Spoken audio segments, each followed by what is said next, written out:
හොඳයි. එහෙමනම් අපි පාඩම පටන් ගමු බලන්න. රයිට් හැමෝම පේපර් එක දිහා බලා ගන්න. පේපර් එක නැති අයට ස්ක්‍රීන් එක තියෙනවා.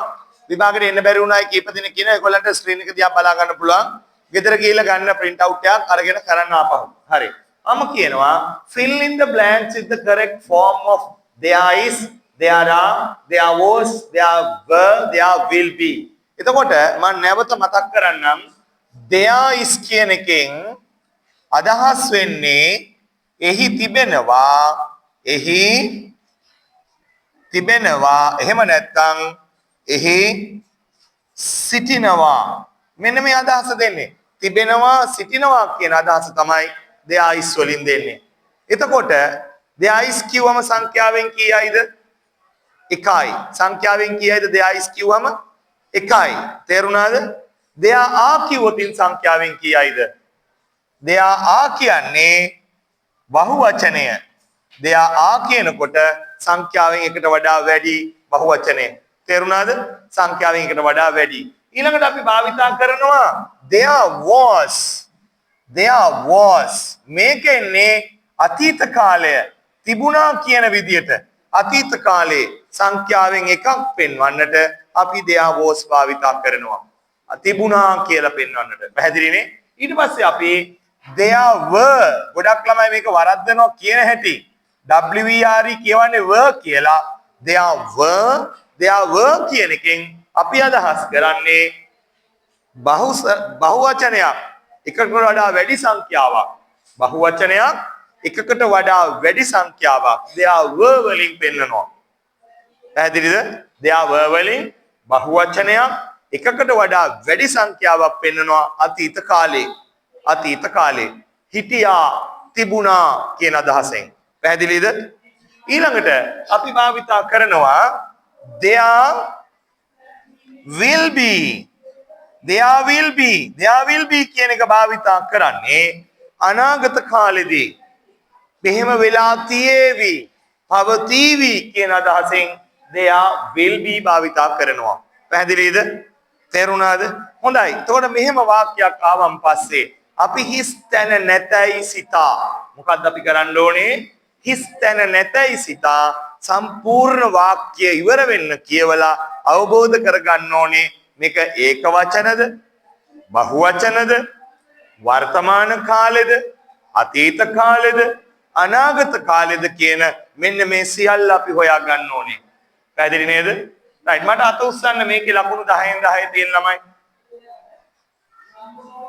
ඔන්න ඕක තමයි ප්‍රශ්නේ දැන් වැරදුනා නේද එහෙනම් බලමු many elephants in the candy perahera දැනටත් පවතින නිසා අපි කියනවා මොකද්ද there are many elephants in the candy perahera a beautifully decorated baby elephant එක්කෙනයි ඉන්නේ එහෙනම් there is තියෙනවනේ there is a beautifully decorated baby elephant a majestic tusker carrying the sacred tooth relic එහෙනම් අපි කියනවා මොකද්ද there is a majestic tusker carrying the sacred tooth relic more whip crackers in the candy perahera in the past අතීතයේ in the past එහෙනම් අපි දාන්න ඕනේ මොකද්ද there were ඇයි ඒකට හේතුව whip crackers කියනකොට බහුවචනය whip crackers කියනකොට බහුවචනය අතීත කාල බහුවචනය ඒ නිසා අපිට දාන්න වුණා there were කියලා more dancers at the candy perahera continuous කියන්නේ පවතිනවා නම් ඉස්සරහට එහෙනම් පවතිද්දී අනාගත කාලය එහෙනම් අපි ලියන්න ඕනේ මොකද්ද there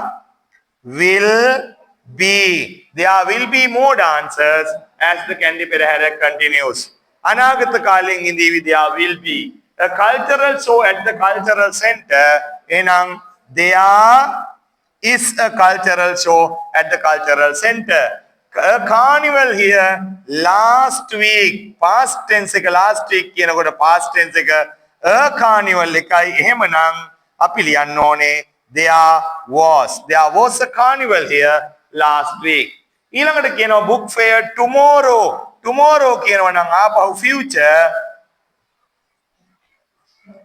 future tense එක අපි එහෙනම් ලියන්න ඕනේ මොකද්ද there will be any beautiful paintings in the art exhibition. මෙන්න මෙතන question එකක් අහලා තියෙනවා. ප්‍රශ්නයක් අහනකොට අපි අහන්නේ beautiful paintings බහුවචනය. එහෙමනම් බහුවචනය එහෙනම් තියනවද? අපි අහන්න ඕනේ there. මෙන්න මේක. කොබාන මට මේක හරි කියපු ළමයි අත උස්සන්න. there කියලා ලියපුවයි. ඔන්න වරද්ද ගත්තා. අය කෙනෙක්ට හරි. බොහොම හොඳයි. very good. හරියට හරි. ඉතින් බලන්න අපි අන්න එහෙම මම කියන්නේ ඒකයි. මේවා දැකලා මේවා අවබෝධයෙන් යුක්තව කරන්න ඕනේ. මෙන්න අනිත් එක 6 teams for the cricket tournament. එහෙනම් cricket 7 ඔන්න ඔය විදියට නිවැරදි කරගන්න ඕනේ. පැහැදිලිද? දැන් මේ මොහොතේ නිවැරදි කරගන්න එපා. අහගෙන ඉන්න. ගෙදර ගිහිල්ලා YouTube එකට මේක දැම්මන් පස්සේ ඔයාලා බලන්න ඕනේ. තේරුණාද? බලලා නිවැරදි කරගන්න. පැහැදිලි නේද? පුතේ දුවේ මතක තියාගන්න. ඔයාලා කොයිතරම් ප්‍රමාණයක් භාෂාව ඉගෙන ගන්න කැප වෙනවද? අන්න ඒ වැඩ කරන පැය ගානට අනුව ඔයාලට හොඳට ලකුණු ලැබෙවි. තේරුණාද? නිසා ඔයාලට තරඟ කරන්න තියෙන්නේ ඔයාලගේ සම වයසේ යාළුවොත් එක්ක. ඒ නිසා ඉහළ ලකුණක් ගන්න එක ඔය හැම දරුවෙකුටම මහා අමාරු කාර්යයක් නෙවෙයි. වෙලා තියෙන්නේ ඔයාලා තමන් වැඩ කරන ප්‍රමාණය, කැප වෙන ප්‍රමාණය අඩුවීමයි. තමන් රවට්ට ගන්න එපා කවදාවත්. මම වැඩ කරනවා කියලා බොරුවට රඟපාන්න එපා. ඇත්තටම කියවන්න බලන්න මේවා කරන්න. හොඳයි. අපි එහෙමනම් ඊළඟ ප්‍රශ්නෙට යමු.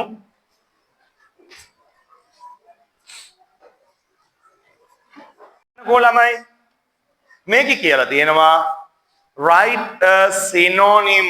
මොකද්ද පුතේ මේ synonym කියන්නේ? synonym කියන්නේ සමාන පදය. සමාන පදය. each of the following words. මේ පහත සඳහන් ඒවට සමාන පදයක් ලියන්න කියලා තියෙන්නේ. choose your answers from the words in the brackets. දැන් මේ brackets කියලා කියන්නේ වරහන්නේ. මේ වරහන් ඇතුලෙන් තෝරන්නලු. center කියන්නේ මධ්‍යය, මැද, එහෙනම් middle. dangerous කියන්නේ බොහොම භයංකාර කියන එක, අනතුරුදායක කියන එකයි. එහෙනම් අපි කියනවා risky, අනතුරුදායකයි. glad කියන්නේ සතුටු, ඒ කියන්නේ happy. new කියන්නේ අලුත්, අපි කියනවා modern. brave කියන්නේ නිර්භීත, අපි කියනවා fearless. fearless. හොඳයි. අපි ඊළඟට යනවා. අපි ඊළඟට යනවා බලන්න. match the words in column A with their antonyms in column B. antonym කියලා කියන්නේ දරුවනේ විරුද්ධ පද. විරුද්ධ පද. antonym කියලා කියන්නේ විරුද්ධ පද. හරිද? antonyms in column B are jumbled. දැන් මේ විරුද්ධ පද ටික පටලවලලු තියෙන්නේ නේද? right? හරි. දැන් අපි බලමු එහෙමනම් මේවට තියෙන විරුද්ධ පද මොනවද කියලා. patient. patient කියන්නේ ඉවසිලිවන්ත. මොකක්ද දෙන්න ඕන? impatient, නොයිවසිලිවන්ත. noisy කියන්නේ බොහොම ගෝසාකාරී. අපි කියනවා මොකද්ද? quiet, නිහඬ, නිශ්ශබ්ද. early කියන්නේ වේලාසන. late කියන්නේ ප්‍රමාද වූ. polite කියන්නේ සංවරශීලී. impolite කියන්නේ අසංවරශීලී. dry කියන්නේ වියලි. wet කියන්නේ තෙත.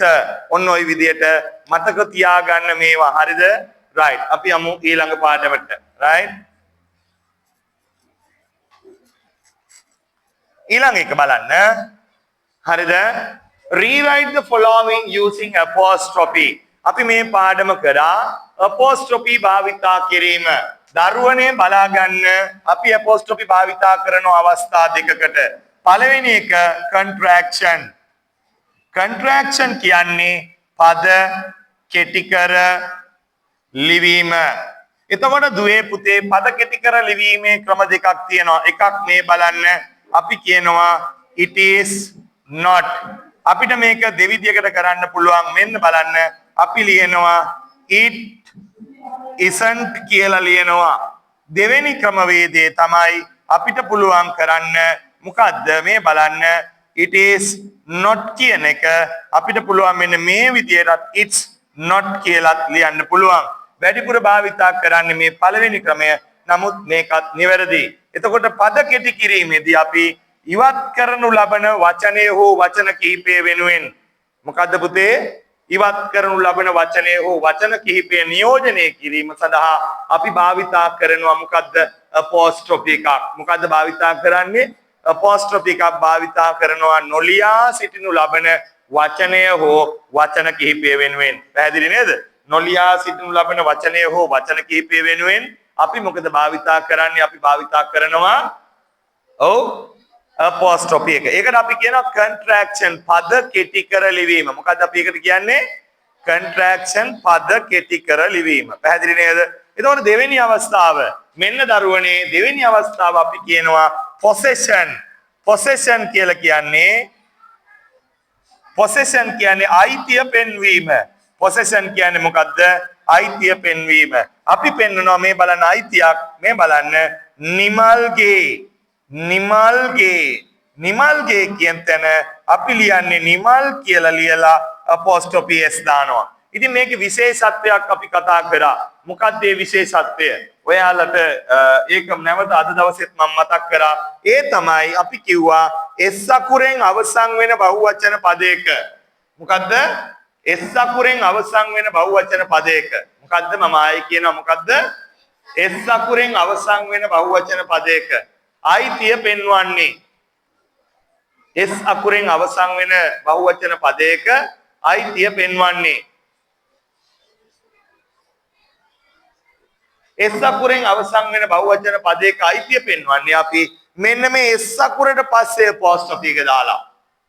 ආයේ තව s එකක් දාන්න යන්නේ නැහැ. දැන් අපි මෙහෙම ලිව්වොත් boys කියලා මෙතන එන්නේ එක පිරිමි ළමයෙක්ගේ කියන එක. එක්කෙනයි ඒක වචනයක් මේක. ඒක වචනයක්. පිරිමි ළමයාගේ. මොකද්ද boys කියලා මෙහෙම boy කියලා ලියලා apostrophe s දැම්මොත් එන්නේ මොකද්ද? පිරිමි ළමයාගේ. තේරුණාද? පිරිමි ළමයින්ගේ කියලා කියන්න නම් අපි මොකද්ද කරන්න ඕනේ? අපි පිරිමි ළමයි කියලා ලියලා boys කියලා ලියලා ඒකට පිටිපස්සෙන් apostrophe එක විතරක් දාන්න ඕනේ. පැහැදිලි නේද? තේරුණා නේද? හරි. හොඳයි. එහෙමනම් ඔන්න දැන් අපි බලමු. අපි මේ පද කෙටි කිරීමද apostrophe එකද දාන්න ඕනේ කියලා අපි දැන් මෙතනින් බලමු නේද? right? මේ බලා ගන්න දුවල පුතාලා හරිද? I am කියන එක ඔයාලා හොඳටම දන්නවා. am. You are. I've. I have. I've. Photo of my mother. මෙන්න මේක හරියට පැත්ත උස්සන්න. හරි. මේ බලන්න. Photo of my mother. My mother කියලා ලියලා apostrophe s දාලා photo කියලා ලියන්න ඕන. My mother's photo. Should not කෙටි කරන්නේ shouldn't. Place of Shakespeare හරියට පැත්ත උස්සන්න. ඔව් කොහොමද එන්න ඕනේ? අපි එන්න ඕනේ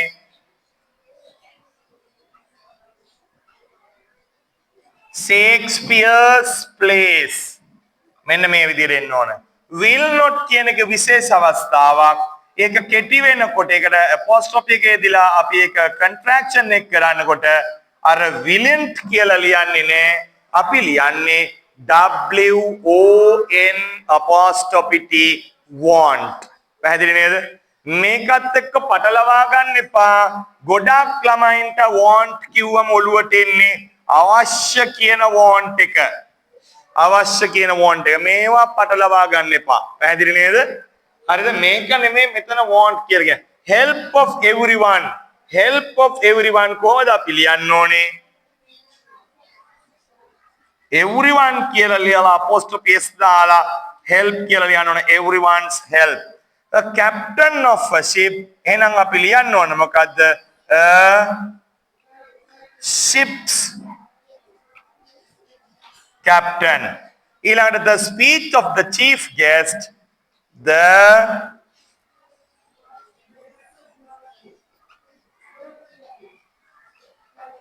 chief guest's a speech. ඔන්න ඔය විදිහට ලියවෙන්න ඕනේ. පැහැදිලි නේද? පැහැදිලි නේද? හොඳයි. අපි එහෙමනම් ඊළඟ එකට යමු.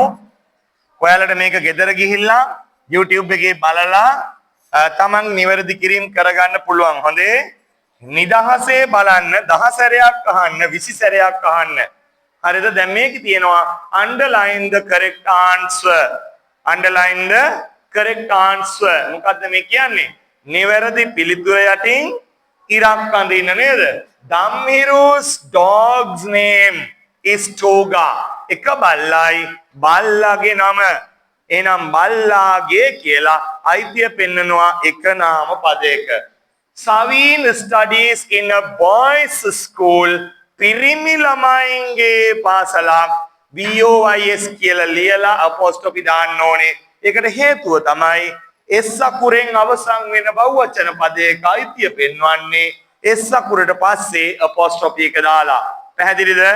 හොඳයි. ඊළඟ my grandparents house is in the central province. grandparents කිව්වම ආච්චි සීයයි එහෙනම් දෙන්නේ එහෙනම් S අකුරෙන් අවසන් වෙන්න ඕනේ බහුවචනය.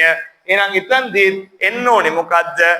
ආච්චිගේ සීයාගේ කියන මේ අපේ වැඩිහිටි ආච්චිගේ සීයාගේ කියන අදහස දෙන්න S අකුරට පස්සේ අපොස්ට්‍රොපි එකේ දෙන්න ඕනේ. පැහැදිලිද? right. ඊළඟ හිමායාගේ තාත්තාගේ කිව්වම එක තාත්තයි ඉන්නේ. ඒ නිසා father කියලා ලියලා අපොස්ට්‍රොපි S දාන්න ඕනේ. පැහැදිලිද? father. ඊළඟ එක මගේ අම්මගේ කියනකොට my mother's hobby is reading. මගේ අම්මගේ කියනකොට අම්මා කියලා ලියලා mother කියලා ලියලා apostrophe s එක දාන්න ඕනේ. mothers කියලා කිව්වොත් මෙතන බහුවචනය එක අම්මයි ඉන්නේ. පැහැදිලි නේද? ඊළඟ එක the train to Jaffna is very crowded. It's moving very fast. මෙතන එන්නේ it's කියන එක මොකද්ද මේ? ඇත්තටම එන්නේ it is කියන එක කෙටි කරලා මේ තියෙන්නේ අපිට contraction එකක් තමයි it's කියලා යොදලා තියෙන්නේ. අංක 7 number 7 අපි අහනවා you celebrating the cleaning the class today. එහෙනම් අහන්නේ aren't you මෙතනට එන්න ඕන are not කියන එකයි. are not කියන එක කෙටි කරාම තමයි aren't එන්නේ. එහෙනම් aren't you cleaning the class today. ඊළඟ අංක 8 එන්නේ බලා ගන්න.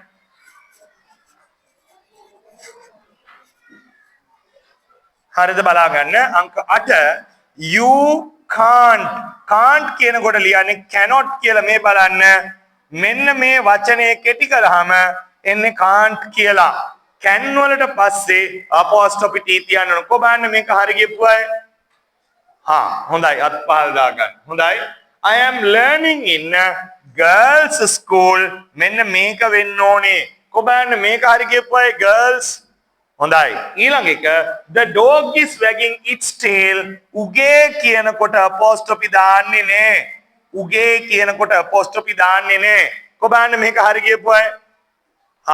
ඔන්න මතක තියාගන්න අයිතිය උගේ කියලා උගේ ඒකේ කියලා එපෙන්නනවනම් අපොස්ට්‍රොපි දාන්නේ නැහැ. පැහැදිලි නේද?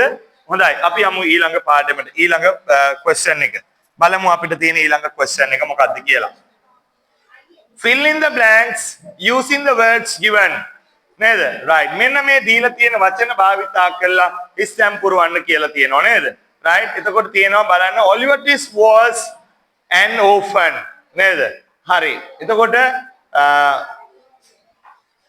Oliver Twist was උපදුනා born an orphan. He මොකක්ද දෙන්න ඕනේ? කියන්න. He lived in a workhouse. His mother died at his birth. He මොකක්ද දෙන්න ඕනේ? put එතන පොඩි අඩුවක් තියෙන එතන was put වෙන්න ඕනේ. හරිද? was කියන එක type වෙලා නැහැ. He was put into a workhouse when he was 9 years old. He was not given enough food. He මොකක්ද දෙන්නේ? was paid ඒකෙත් නේ was කියන එක වැදිලා නැහැ. හරිද? He was paid for his work and he was not even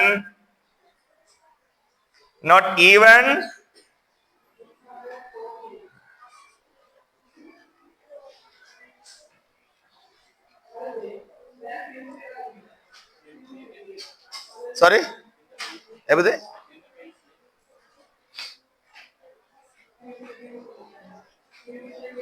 නෑ මෙතන කෑල්ලක් අඩුයි මේක. ඒකයි වෙලා තියෙන්නේ. මේක මෙතන කෑල්ලක් අඩුයි. He was not even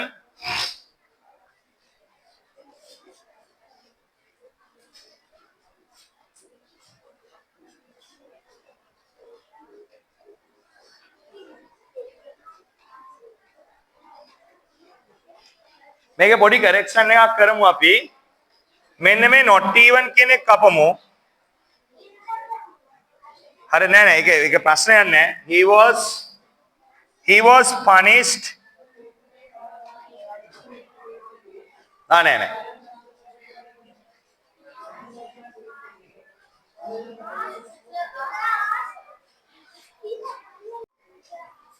Oh, he was number 6 වලට දාමු asked.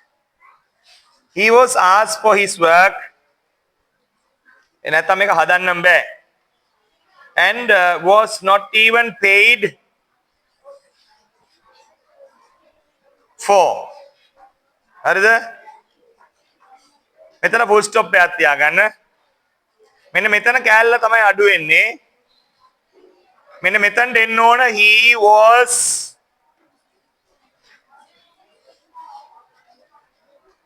pushed to ask. ඔන්න ඔය කෑල්ල තමයි මෙතන නැත්තේ. ඒකයි අවුල. He was pushed to ask some more food for himself and his friends. He was punished for asking more. Later he was sold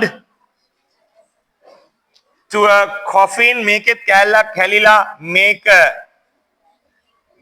Coffin maker. He ran away to London. ඔන්න දැන් හරි. චුට්ටක් ඔයාලගේ පේපරේ මේක හදාගන්න. මෙන්න මේ කොටස පුතා ටයිප් වෙලා නැහැ. මෙන්න මේ අවුලෙන් තමයි චුට්ටක් උනේ. බලන්න Oliver Twist was born an orphan. He lived in a workhouse. His mother died at his birth. He was put into a workhouse when he was 9 years old. He was not given enough food. He asked for his work and he was not even paid for. He was pushed to ask some more food for himself and his friends. He was punished for asking more. Later, he was sold to a coffin maker. He ran away to London. ඔන්න ඔය විදිහට පොඩ්ඩක් නිවැරදි කරගන්න. මම චූටි වෙලාවක් ඒකට තියන්නම්. පොඩ්ඩක් නිවැරදි කරගන්න ඔය විදිහට. හා. නැත්නම් ඔයාලට මේකේ රෙකෝඩින් එක තියෙනවා. ඒක නිසා මේක බලලා නිවැරදි කරගන්න පුළුවන්. හරිද? රෙකෝඩින් එක බලලා නිවැරදි කරගන්න. නැත්නම් නෑ. රෙකෝඩින් එක බලලා නිවැරදි කරගන්න. හොඳේ? හරි. අපි යමු ඊළඟට. question number 7. මේක රෙකෝඩ් වෙනව නේද පුතේ?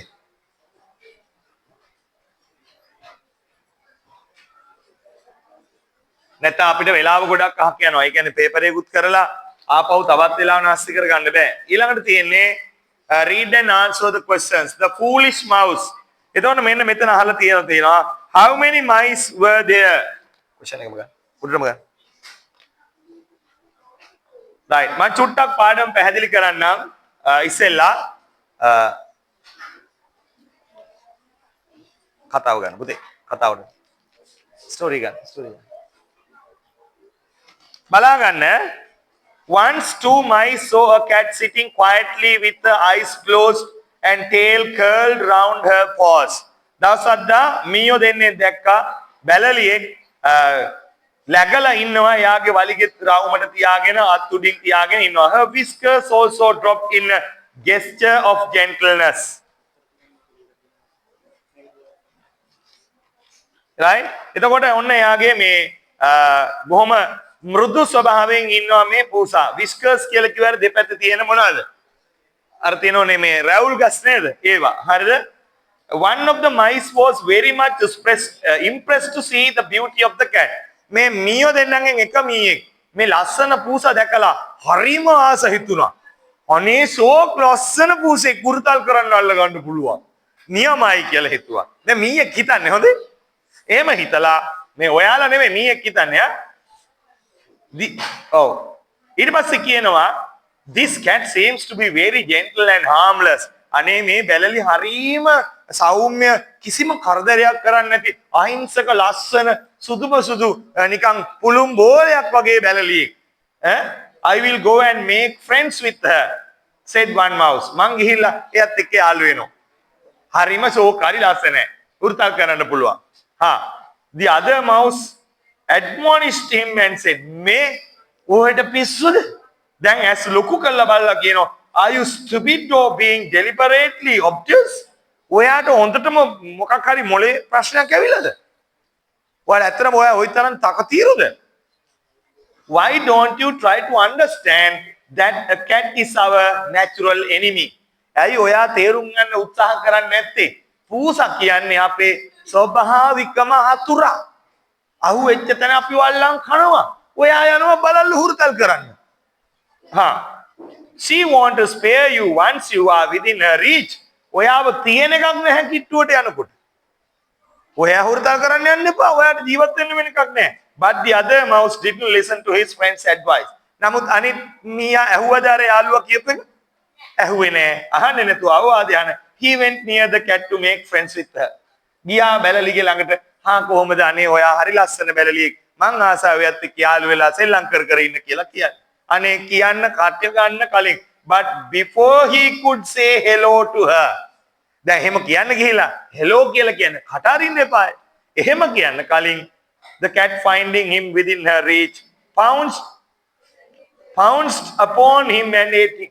පැනලා මොකද කරේ? සාමාන්‍යයෙන් බැලලියෙක් බලලෙක් මොකද කරන්නේ? මීයක් දෙකක් අල්ලන් කනවා, කාලා දැම්මා. The mouse got his lesson but the harder way. මීයා පාඩම ඉගෙන ගත්තේ ජීවිතෙන් වන්දි ගෙවලා. පාඩම ඉගෙන ගත්තේ කොහමද? ජීවිතෙන් වන්දි ගෙවලා. හරි. මෙන්න යනවා පාඩම. How many mice were there?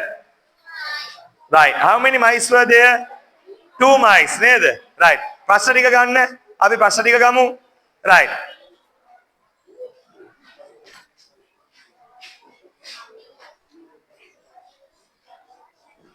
Right. බලන්න, how many mice were there? 2 mice. What was the cat doing? What was the cat doing? Oh. Sitting. වාඩි වෙලා හිටියා. තව වෙදා කතා ලියලා තියුණා. ඊළඟට අහනවා, what did one mouse think about the cat? මොකද්ද කිව්වේ? Oh. Very gentle නේද? Very gentle and harmless නේද? Did the other mouse agree? No. He did not agree. ඔන්න එකඟ වුණේ නැහැ. Right. Question number 5. What did the second mouse say about the cat?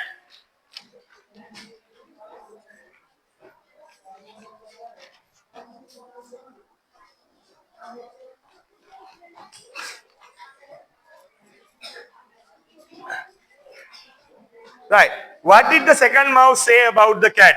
දෙවෙනි මීයා මේ පූසා ගැන මොකද්ද කිව්වේ? මොකද්ද කියන්නේ? එයා කියනවා මොකද්ද? Oh, the cat is their natural enemy. කාටද පුතා natural enemy කියන්නේ?